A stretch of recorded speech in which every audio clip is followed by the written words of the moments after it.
Hi, I'm Mark. I'm the Fig Professor, and I'm back for another episode here during the winter time. We're just finishing up the first week of February. Today is the 7th of February, and there's a lot of behind the scenes activities now going on.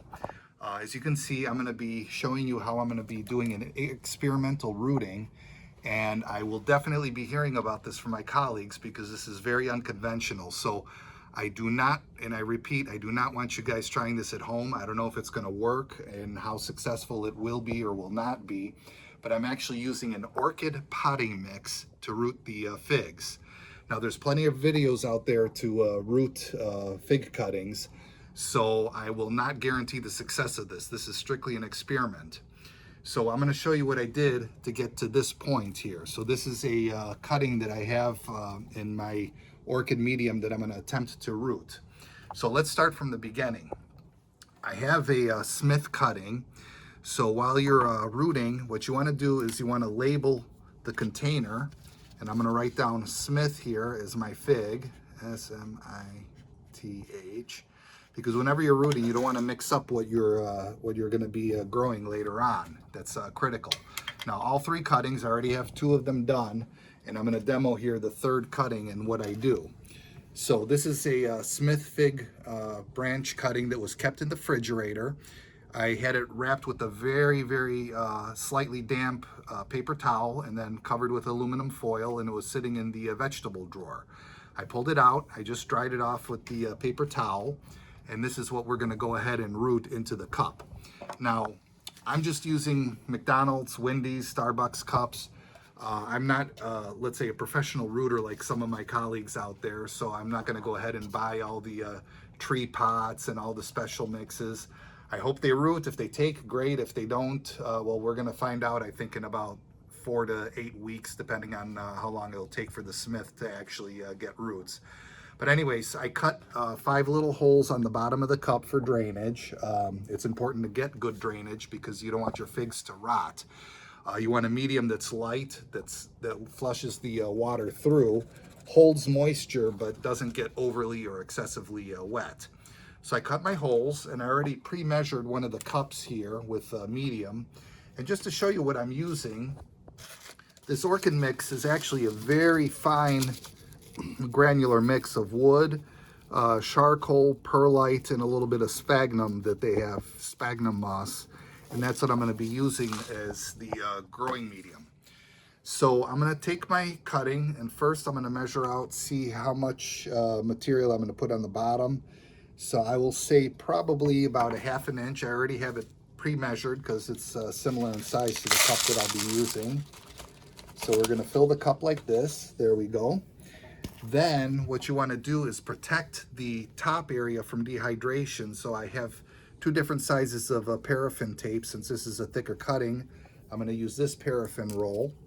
And what I'm going to do is cover the top, and I'm going to slowly wrap it around. And again, that prevents the fig from drying out when you're rooting it. So it's important that you cover it properly with the paraffin tape. So let's go ahead and wrap this, and there we go. Now we got a good start on the stem. And I'm going to stretch and pull it around, and I'm going to leave just a little bit of a space where the node is. That's where the growth is going to be. And I'm going to go around, and I'm not going to go too far, and I'll tell you why in a minute. There we go. I think this is perfect. So the part that's covered in the paraffin is going to stick above the soil line. Everything else is going to be in the rooting medium, where we want to make sure that we get enough of the cutting to have a good root system. So next what I'm going to do is I'm going to take a knife and just lightly scrape the sides. And what I do that for is it's going to allow the rooting hormone that I'm going to use to adhere to the wood. So let's get a little bit of a scrape over by the nodes here, like this. Same thing by this node. We'll get a couple of good scrapes. There we go. And I think one more right here. You just want to make sure that you don't cut yourself in the process of doing this. There we are.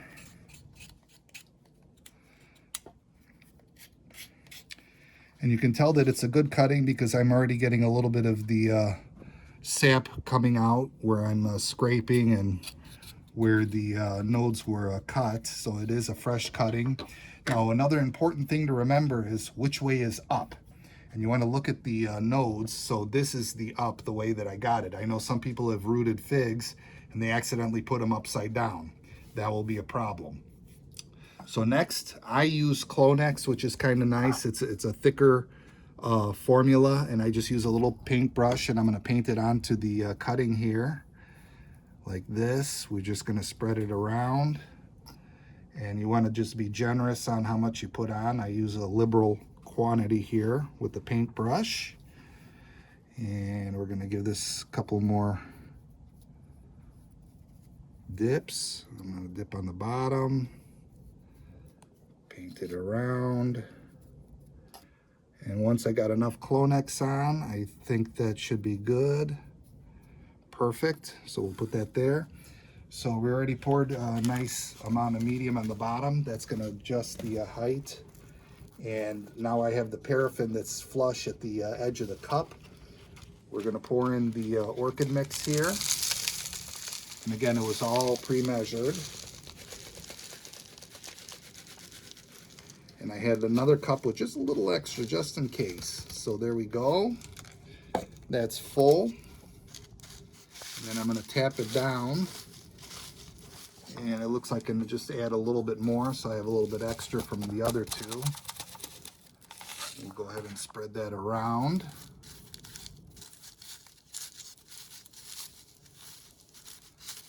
All right, that looks like it's almost there. Smidgen more. So perfect. So the exposed wood is now in the orchid medium mix, and the paraffin is on the top. That keeps it from drying out. The other thing that I do, and you can see what I've already applied here, this white powder, that's powdered rooting mix. And what I'm doing there is going to take a little paintbrush like this, and I'm just going to go ahead and sprinkle it around the base. And the reason for that is it's another rooting hormone, just for extra success. As I water this, I'm going to let this powder work its way through the wood chips, and that will hopefully mix in with the Clonex to really cover the base with the rooting powder. So the last step, and it's not going to be filmed, I already have here a container of fertilizer water. I use the Jax 20-20-20 at half strength. It's pre-mixed. And I'm going to go ahead and just water these. So the 3 Smith fig cuttings are going to be here on the aluminum tray. And from here, what I'm going to do is go to the basin, give them a nice drink with the fertilizer water, and then I'm going to put them on a heat pad under grow lights. The heat pad, I have it set so that it's going to be a little bit below 80 degrees temperature, because this aluminum tray is going to sit on the warmer. I put it on a metal pan because the metal distributes the heat nicely, and the heat pad is right underneath, and it's going to sit approximately 3 feet below the grow lights that I have. Hopefully these cuttings will be successful. We're going to find out very soon in the next several weeks if they worked or not. Again, this is strictly an experimental test. It's not the normal way to root fig cuttings. I figure as the fig professor, I'm going to try something absolutely crazy and see if it actually works or not. I'm sure I'm going to get a lot of comments on this video, good, bad, or otherwise. But again, it's just something to try out of the wild, and hopefully you guys will watch other videos of the proper way to do rooting cuttings. So like I said, we're going to see what happens in the next couple of weeks. Again, I hope you find my videos entertaining and informative, and thank you for watching. Have a good day.